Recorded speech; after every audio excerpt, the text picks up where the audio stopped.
चलो अब हम कुछ बातें करेंगे, ठीक है। उस्ताद ने आपको सिखाया है पहले, जब उस्ताद पूछेंगे तो आपको याद आ जाएगा कि हाँ ये तो उस्ताद ने पहले बताया था। यो चलो, हम सब कौन हैं? मुसलमान हैं। कौन हैं?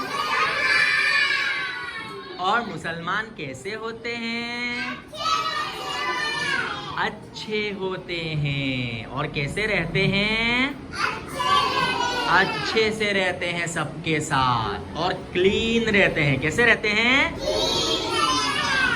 क्लीन रहते हैं, पाक रहते हैं, साफ रहते हैं, अच्छे रहते हैं, है ना। देखो सबके कपड़े भी साफ होंगे, देखो साफ है, चादरी भी साफ होगी, है ना, यूनिफॉर्म साफ है, बैग भी साफ होगा, देखो बैग भी साफ होगा। Very good. तो हमें क्लीन रहने का, कैसा रहने का? पाक रहने का, साफ रहने का, है ना। इसलिए कि हम सब मुसलमान हैं। और मुसलमान कैसे होते हैं? अच्छे होते हैं, क्लीन होते हैं, साफ होते हैं, पाक होते हैं।